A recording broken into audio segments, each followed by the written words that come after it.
할렐루야. 하나님은 저와 여러분을 사랑하십니다. 오늘 이 자리에 우리가 믿음으로 기도하고 또 마음으로 간구하는 모든 소원의 간구함을 들어주시고 응답해 주십니다. 우리 옆 사람하고 인사 한번 하겠습니다. 하나님은 당신을 사랑하십니다. 당신에게 좋은 일이 일어납니다. 정말 오랜만에 얼굴을 대면하는 것 같습니다. 그래서 이렇게 한번 인사하세요. 당신의 얼굴을 보니 살맛이 납니다. 살맛이 납니까?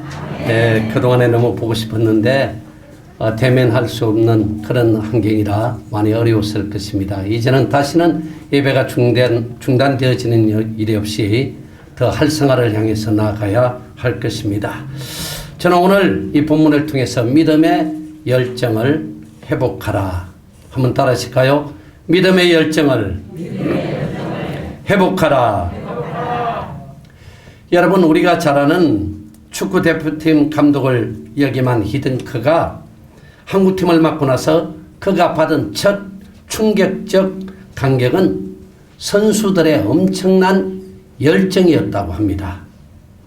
유럽 선수들은 프로라는 의식이 있을 뿐 국가대표 선수로서의 사명감은 다소 떨어진다고 합니다. 그런데 우리 한국 선수들은 엄청난 열정을 가지고 있는 것을 보고 감동했다라고 이야기를 합니다. 그렇습니다. 실력보다 열정이 더 중요합니다. 열정은 평범한 사람을 비범한 사람으로 부상시켜주고 불가능한 일도 가능한 일로 바꾸어주는 능력이 되어진다는 것입니다. 여러분, 기업가들의 50%는 대학에서 평점이 시학점 출신들이요. 미국 대통령의 75%는 학교에서 중하위권이었고 억만장자의 50%는 결코 대학을 마치지 못한 사람들입니다. 대표적으로 빌 게이츠도 여기에 해당이 되어집니다. 그런데도 그들이 평범에서 비범으로 돌변할 수 있었던 그 주요 원인이 무엇이었을까요? 그것은 바로 뭐라고요? 열정이었다는 거예요. 그래서 찰스 수왑은 이렇게 말합니다. 무한한 열정만 있다면 그 사람은 어떤 일에도 성공할 수가 있다. 열정만 있다면 식어지지 않는 그 무한한 열정이 어떤 절망, 어떤 어려운, 어떤 문제도 뛰어넘을 수 있는 운동력이 되어진다는 것을 우리에게 가르쳐주고 있습니다. 그래서 게테는 이렇게 말을 합니다. 천재는 계속해서 열정적인 자에게 붙은 별명이다. 그냥 천재가 아니라 열정이 천재로서의 삶을 살아갈 수 있도록 만든다는 것을 말해주고 있습니다. 한마디로 열정이 그 사람을 이대하게 만든다는 것입니다. 여러분, 전문가들의 분석에 의하면 비록 기술 면에서는 부족하더라도 큰 열정을 품은 지도자가 기술은 탁월하나 열정이 없는 지도자를 압도한다, 이렇게 말하고 있습니다.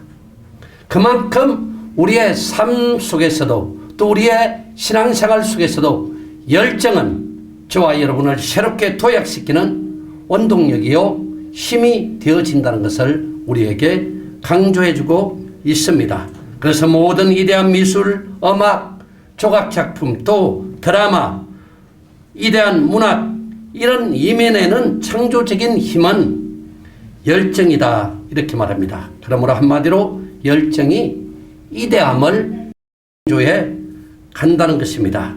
그러므로 위대한 것 중에 열정 없이 성취되어지는 것은 없다는 것입니다. 또 아무것도 열정 없이 그대로 유지될 수도 없다는 것입니다. 열정이 선수들로 하여금 운동 경기에서 승리하게 합니다. 열정이 과학자들로 하여금 질병에 대한 새로운 치료법을 개발하게 합니다. 열정이 탐험가들로 하여금 새로운 대륙을 발견하게 합니다. 열정이 평범한 사람으로 하여금 비범한 사람이 되게 해줍니다. 그러므로 열정만이 불가능을 가능케 할 수 있는 능력이 되어진다는 것을 여러분 잊지 마시기 바랍니다. 그래서 오늘 하나님께서 우리에게 이러한 열정적인 삶을 살기를 원하고 있습니다. 아무리 작은 일이라 할지라도 마치 그 일이 우주의 운명이 달린 것처럼 최선을 다하는 그 열정을 통해서 하나님께서 위대한 역사를 이루어 간다는 것입니다. 그래서 열정이 있는 사람은 모르는 것은 배울 것이고 또 없는 자원은 끌어다 댈 것이고 안 되는 일은 노력해서 되게 할 것입니다. 이런 모든 자원이 무엇을 통해서? 열정을 통해서 생성되어지고 포기할 수 없는 그 뜨거운 열정이 결국은 성공적인 삶으로 이끌어가는 힘이 되어짐을 우리에게 가르쳐주고 있습니다. 그런데 열정이 없는 사람은 있는 잠재력도 사장시키고 만다는 것입니다. 그래서 열정은 가장 어려운 일도 가장 빠른 시간에 가장 탁월하게 만들도록 이끌어 간다는 것입니다.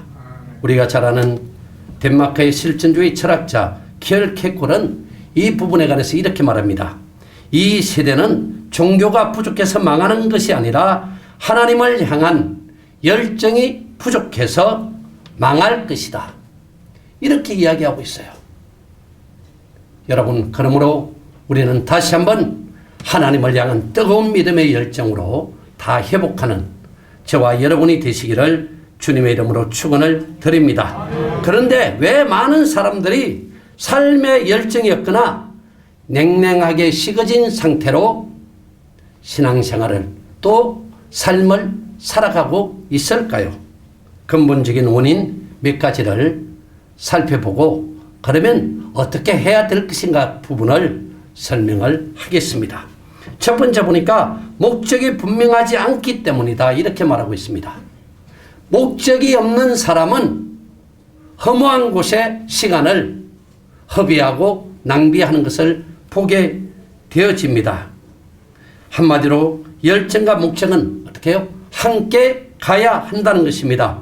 여러분이 지향적인 삶을 추구하고 여러분을 향한 하나님의 그 목적을 분명히 알고 살아간다면 여러분 인생은 더욱더 열정적인 삶을 향하여 나아가게 된다는 것입니다. 그래서 분명한 목적 있는 사람은 허무한 곳으로 시간을 흘러 보내지 않습니다. 왜? 나를 통해서 하나님이 이루고자 하는 분명한 그 목적을 알고 있기 때문에 그 목적을 향하여 힘있게 도전하고 전진하며 나아갈 수가 있게 된다는 것입니다. 두 번째 보니까 갈등이 풀리지 않아서 냉랭하고 열정 있는 삶을 살지 않는다라고 지적합니다. 여러분이 어떤 사람과 갈등 관계에 있을수록 결국은 그 갈등, 사랑과의 문제로 인해서 열정이 식어집니다. 사회생활도 직장생활도 마찬가지입니다. 우리 교회 안에서도 무엇이 문제입니까? 사랑과의 문제입니다. 저 사람 때문에 내 믿음이 식어질 수도 있고 저 사람 때문에 하나님을 향한 그 열정이 사라질 때도 있습니다. 의욕이 상실될 때가 있어요. 그러므로 우리는 예배에 앞서 갈등 문제를 해결해야 돼요. 여러분, 언제나 우리는 십자가의 사랑을 기억해야 됩니다. 십자가의 은혜를 우리는 생각해야 됩니다. 십자가는 하나님과 나와의 수직적인 관계가 올바로 서 있어야 됨을 늘 말씀해 주고 있고 또 수평과의 관계, 사랑과 사랑과의 관계를 아름답게 내 이웃을 내 몸과 같이 사랑할 수 있는 그러한 관계를 이루어 가야 된다는 거예요. 그럴 때 우리는 열정 있는 그러한 삶을 살아갈 수가 있게 되어진다는 것입니다. 세 번째 보니까 영적으로 성숙하지 못함으로 인해서 열정 있는 삶을 살지 않는다는 거예요. 냉랭한 삶으로 살 수밖에 없다는 거예요. 근본적으로 영혼의 굶주림이 열정을 식어지게 만든다는 것입니다. 여러분, 오늘날 이 시대는 음식을 못 먹어서가 아니라 영혼의 기갈이 신앙의 냉혈 상태를 가져오는 원인이 되어진다라고 지적합니다. 그래서 신명기 8장 3절은 뭐라고 말합니까? 사람이 떡으로만 사는 것이 아니라 하나님의 말씀으로 영양을 어떻게 해요? 공급받아야 된다는 거야. 우리가 열정 있는 삶을 살기 위해서는 결국 영적인 영양분을 공급받아야 그 영적인 힘으로 말미암아 이 땅을 다스리고 정복하고 그 안에서 하나님을 향하여 영광 돌리고 승리하는 복된 삶을 살아갈 수가 있게 된다는 것입니다. 영적 힘이 없으니까 열정적인 삶을 살 수가 없어요. 의욕이 없는 거예요. 축 처져 있는 거예요. 마치 소금에 절여놓은 배추처럼 다 기운이 빠져 있는 거예요. 그러므로 우리는 늘 하나님 말씀으로 충만해야 될 것입니다. 영의 양식으로 채워야 된다는 것입니다. 네 번째 보니까 말씀대로 살지 않기 때문이라고 말하고 있습니다. 여러분, 현대 교회가 힘이 없는 이유 중 하나가 성경 공부에만 치중하는 경향이 있다라고도 지적을 합니다. 즉 성김없는 공부는 오히려 해로울 수가 있다는 거야. 우리가 많이 아는 것도 중요하지만 아는 만큼 실천하고 행동하는 그러한 신앙이 중요하다는 거예요. 그래서 말씀과 행함, 실천이 균형을 이룰 때 비로소 건강한 믿음의 성도가 될 수 있다는 것입니다. 다섯 번째 보니까 신앙 고백을 제대로 하지 않기 때문이라고 말하고 있습니다. 어디서 적응 나죠? 좀 방송실 만져주시죠. 예.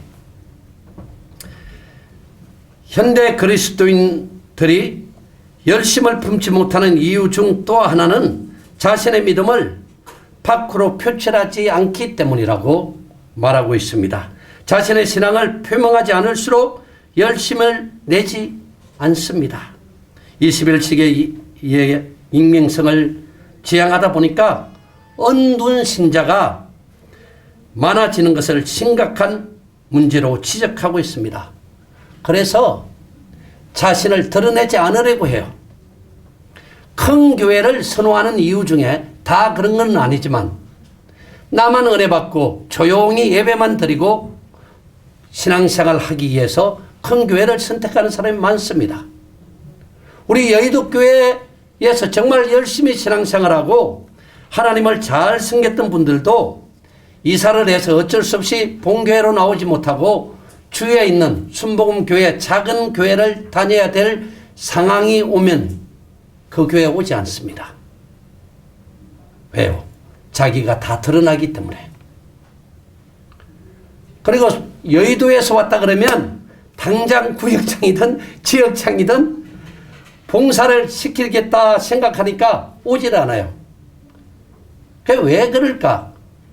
제가 영종교회에 있으면서 다른 지교회와 개척교회 이렇게 목사님들하고 대화를 나눠보니까 똑같은 현상이라는 거예요. 어려울 때 같이 와서 조금만 도와주면 일어서기가 훨씬 수월할 터인데 도리어 오지 않는다는 거예요. 장감성을 비롯해서 초급파를 뛰어넘어서 다른 타 교단의 큰 교회에 간다는 거예요. 큰 교회. 물론 옷의 사이즈가 맞지 않았어도 그렇습니다. 왜? 우리는 큰 교회에서 신앙생활하는 것이 자연스럽고 익숙하다 보니까 적은 교회는 다 드러나는 거예요. 목사님이 자기만 보고 설교하는 것 같아. 어려운 이야기를 해도 자기 보고 뭐 도와달라고 하는 것 같고 봉사하라는 것 같고 이런 21세기의 익명성을 중시하다 보니까 드러내지 않는 언둔 성도들이 많이 늘고 있다라고 이야기를 하고 있습니다. 그러므로 여러분, 우리는 중요한 것은 확실한 신앙 고백이 있어야 돼요. 그럴 때 예수님을 부인하지 않을 수가 있게 되어진다는 것입니다.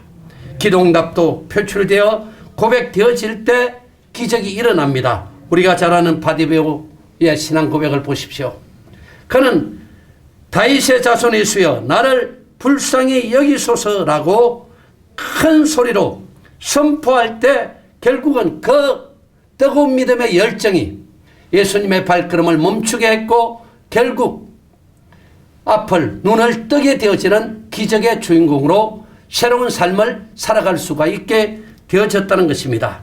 여기서 다윗의 자손이여 라고 고백한 메시아여, 예수님만이 나의 희망입니다. 예수님만이 나의 눈을 뜰 수 있는 기적의 주인공입니다. 나는 오직 예수님이 아니면 안 된다는 사실을 고백하고 있다는 것입니다.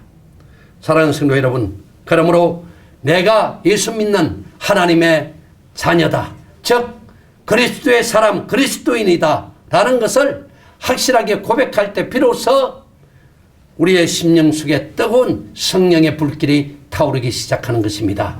그러므로 영혼 구원을 위해서 전도하는 분들을 보십시오. 뜨겁지 않은 사람 없어요. 우리가 영혼 구원을 위해서 전도하고 그 영혼 사랑하는 마음으로 가득 차면 우리의 심령이 불타오를 수밖에 없습니다. 뜨거운 믿음의 열정이 회복될 수밖에 없다는 것을 우리에게 가르쳐주고 있습니다. 성령님의 뜨거운 불길이 가슴에 뜨겁게 타오르게 되는 것입니다. 그러므로 여러분, 바울이 일평생 불타는 열정으로 살았던 그 비결이 바로 여기에 있습니다. 잃어버린 영혼을 향한 구원의 열정이었습니다. 그러므로 저와 여러분도 영혼 사랑하는 뜨거운 믿음의 열정으로 다 회복되어지시기를 주님의 이름으로 축원합니다. 그러므로 저는 이 열정 있는 삶을 살지 못하고 냉랭한 식어진 그러한 삶을 살아갈 수밖에 없는 이유에 관해서 여러분에게 설명을 드렸습니다. 지금부터는 두 가지. 그러면 내 영혼의 뜨거운 열정을 어떻게 회복할 수 있을까? 이 부분에 관해서 결론적으로 두 가지 말씀을 드리기를 원합니다. 첫 번째로 사명감으로 살아야 된다는 것입니다. 우리는 사명을 위해서 이 땅에 태어난 사람들입니다. 우리를 선택하시고 부르실 때는 하나님께서 저와 여러분을 통해서 이루시고자 하는 분명한 목적이 있다는 거예요. 그게 사명이에요. 하나님의 영광을 위해서, 하나님을 기쁘시게 하기 위해서 우리를 택하시고 부르셨다는 거예요. 또 각자에게 하나님의 이대한 사명을 맡겨 주셨다는 것입니다. 칼 힐티는 이런 좋은 말을 들려줍니다. 인생에서 가장 행복한 날은 자신에게 주어진 사명을 발견하는 날이다. 내 사명이 무엇인가를 알 때 우리는 삶의 의욕이 솟아나는 거예요. 삶의 열정이 솟아나게 되어지는 거예요. 왜 살아야 된다는 그 목적이 분명하기 때문에 승리하는 삶을 살아갈 수가 있게 되어진다는 것입니다. 17세기 미국 교회 대각성 운동의 선구자였던 조나단 웨드워드가 이런 말을 했습니다. 사명이 있는 사람은 뭐한다고요? 죽지도 않는다. 왜? 이루어야 될 하나님이 나에게 부르심의 소명을 따라 맡겨진 그 사명이 있기 때문에, 그래서 사명자는 죽을 수도 없다는 것입니다. 그러므로 사명의식이 곧 생명의식이라는 사실을 우리에게 말씀하고 있습니다. 여러분, 야심과 비전의 차이가 어떻게 다릅니까? 야심은 자기 중심의 욕심이요, 비전은 하나님이 주신 사명감인 것입니다. 그러므로 야심가는 얼마 안 가서 스스로 지치고 번아웃 될 수가 있습니다. 또 포기할 수가 있습니다. 좌절할 수가 있습니다. 그러나 사명감으로 사는 사람은 그 열정이 식을 줄을 모릅니다. 꺼지지 않고 활활 타오르는 것을 볼 수가 있습니다. 사도 바울은 사명 완수를 위해서 전혀 지칠 줄 몰랐고 생명까지도 불사했습니다. 그래서 그는 이렇게 고백합니다. 사도행전 20장 24절에 보니까 내가 달려갈 길과 주 예수께 받은 사명 곧 하나님의 은혜의 복음을 증언하는 일을 마치려 하면은 나의 생명조차도 조금도 귀한 것으로 여기지 아니하노라. 생명까지도 귀하게 여기지 않겠다. 오직 하나님 준 그 사명을 위해서 삶을 살았음을 우리에게 가르쳐주고 있습니다. 그뿐입니까? 여호수아의 식지 않는 열정적인 삶의 모습을 우리는 볼 수가 있습니다. 여호수아는 무엇을 하든지 열정적으로 일했습니다. 여호수아가 믿음의 사람이라는 것은 하나님의 일에 열정을 가지고 일했다는 것을 알 수가 있습니다. 여호수아는 기브온을 침략한 아모리 연합군을 치기 위해 밤에 40킬로나 되는 거리를 단숨에 달려왔습니다. 새벽에 적이 방심한 틈을 타서 기습 공격을 감행합니다. 도망가는 적을 치기 위해 시간이 부족한 것을 알고 하나님 앞에 어떻게 기도합니까? 태양이 지지 않기를 위해서 기도했습니다. 그날 해가 진다고 해서 하루에 그 일을 마치지 않았어요.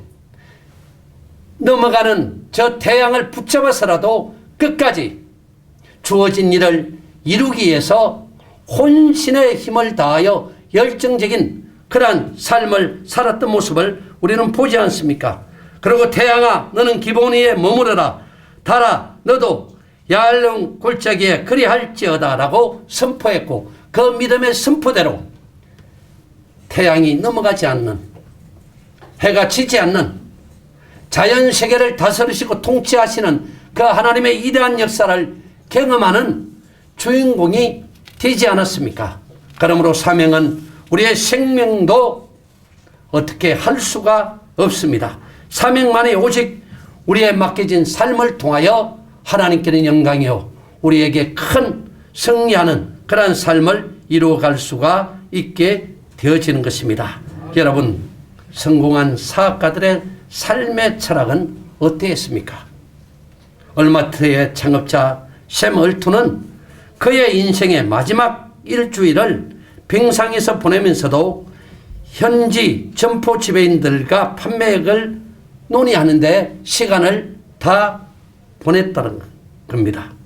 여러분, 죽을 그 시간까지 열정 인생의 모델을 보여주고 있다는 거예요.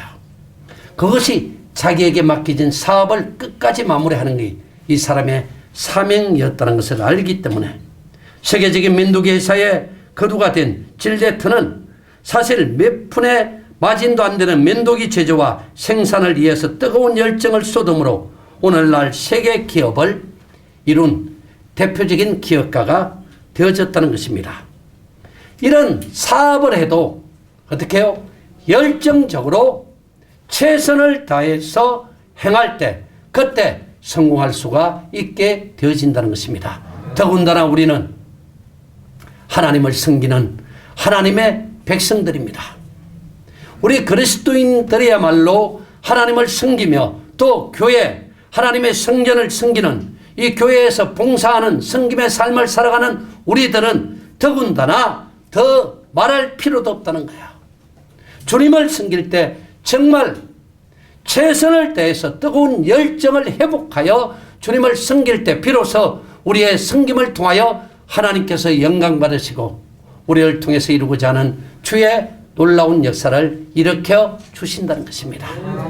그동안에 우리가 어쩔 수 없는 이 코로나 사태로 말미암아 예배도 드리지 못했고 나와서 대면에서 각 선교에서 또 우리 본부에서 맡겨진 일을 온전히 행할 수도 없었습니다. 그러나 이제는 다시 한번 우리가 식어졌던 하나님에 대한 그 뜨거운 열정을 회복하여 우리 시레빈 선교연합회를 통해서 이루시고자 하는 하나님의 위대한 일을 아름답게 이루어가는 저와 여러분 모두가 되어지시기를 예수님의 이름으로 축원을 드립니다. 마지막 두 번째로 성령 충만함으로 살아야 된다는 것입니다.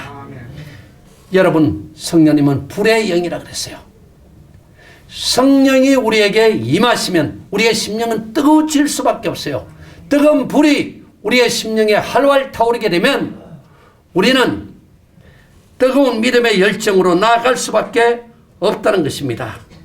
성령님을 가리켜서 생명의 영, 활동하는 영이라고 말하고 있습니다.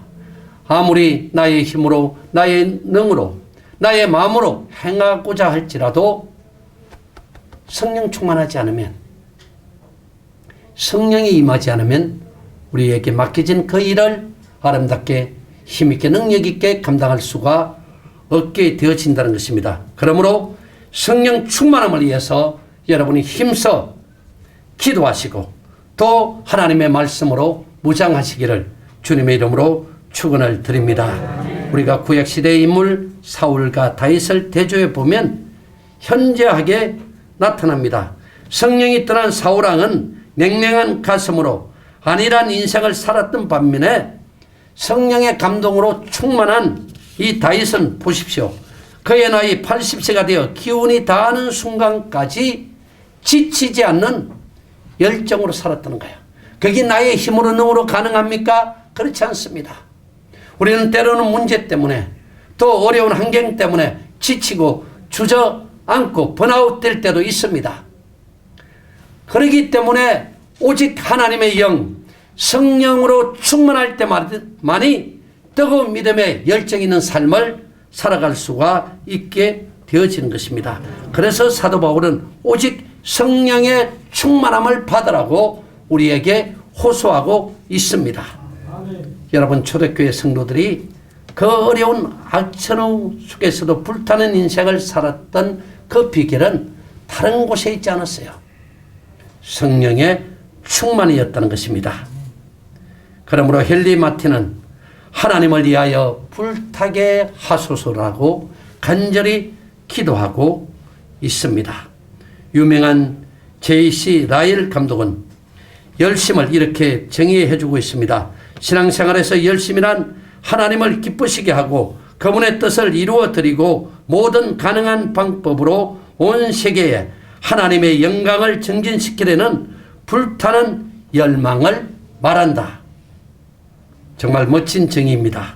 그러므로 여러분, 초대교회 성도들 별명 중 하나가 무엇이었습니까? 굴러다니는 불덩어리가 그들의 별명이었다는 거예요. 왜? 모이면 뜨겁게 하나님 앞에 기도했고, 흩어지면 그 복음을 가지고 열정 있게 영혼 구원을 위해서 말씀을 선포하는 전도자의 삶을 살았기 때문에 그들이 가는 곳곳마다 회개의 역사가 일어났고 병든 자가 고침받는 치료의 기적의 역사가 일어났습니다. 그런 성령의 뜨거운 불이 그들 가슴에 활활 타오르고 있었기 때문에 그들을 통하여 하나님의 위대한 구원 사역이 지속될 수가 있게 되어졌다는 것입니다. 그러므로 여러분, 오늘 본문 로마서 12장 11절에 뭐라고 말합니까? 부지런하여 게으르지 말고 열심을 품고 주를 섬기라. 뜨거운 열정으로 주님을 섬기라는 거예요. 이것도 아니고 저것도 아니고 이렇게 하지 말라는 거예요. 그래서 예수님도 가장 싫어했던 게 회색 분자들을 싫어했어요. 뜨겁지도 않고 차지도 않으면 내 입에서 너를 토하여 내치리라, 이렇게 표현하고 있습니다. 그러므로 우리는 다시 한번 뜨거운 믿음의 열정으로 회복하여 하나님이 주신 그 사명을 깨닫고 하나님을 기쁘시게 하는 그 사역, 그 삶을 통해서 하나님께 놀라운 축복을 받는 여러분 모두가 다 되어지시기를 주님의 이름으로 축원을 드립니다. 결론입니다. 그 어떤 것보다도 열정이 중요합니다. 비록 부족한 면이 많다 할지라도 하나님이 쓰시는 사람은 뭐요? 하나님을 향한 뜨거운 가슴이 있는 사람, 뜨거운 성령의 불로 뜨거운 믿음의 열정이 타오르는 사람을 통해서 일하시고 역사하시는 거예요. 왜냐하면 열정은 그 어떤 불가능도 태울 수 있는, 뛰어넘을 수 있는 능력이 되어지기 때문에. 그래서 케얼케골이 경고한 대로 이 세대는 종교가 부족해서 망하는 것이 아니라 하나님을 향한 열정이 부족해서 망할 것이다 라는 여기에 우리는 귀를 기울여 봐야 할 것입니다. 여러분 어떻습니까? 오늘 여러분의 신앙은 냉랭한 편인가요? 그렇지 않으면 열정이 이대함을 창조합니다. 그러므로 먼저 열정을 방해하는 근본적인 원인을 어떻게 해요? 제거하십시오. 목적이 분명하지 않기 때문에 열정이 없다 그랬어요. 그렇다면 나를 통해서 이루고자 하는 하나님이 주신 목적이 무엇인가를 한번 여러분이 체크해 보시기 바랍니다. 점검해 보시기 바랍니다. 두 번째는 갈등이 풀리지 않아서라고 지적합니다. 나와 갈등 있는 분이 있는가? 인간관계, 또 상사의 관계, 신앙생활에서도 주님 안에서도 그런 갈등, 풀리지 않는 갈등 문제가 있는가를 우리가 점검을 해보아야 됩니다. 또 영적으로 성숙하지 못하기 때문에 냉랭한 신앙생활을 하고 있는 것은 아닌가. 네 번째로 말씀대로 살지 않기 때문에 신앙 고백을 제대로 하지 않기 때문에 표현하지 않기 때문에 나는 뜨거운 믿음의 열정 있는 삶을 살지 않지는 않는가. 우리가 점검을 해보아야 될 것입니다. 그러므로 오늘 본문에 예수님께서 말씀하신 대로 사명감으로 살자는 거야. 한번 따라하시기 바랍니다. 사명감으로 삽시다. 성령 충만함으로 사십시다. 이 삶을 통해서 여러분 삶 속에 이대한 뜨거운 믿음의 열정을 통하여 하나님께 영광이요 저와 여러분 모두에게는 큰 축복의 역사가 넘쳐나기를 주님의 이름으로 축원합니다.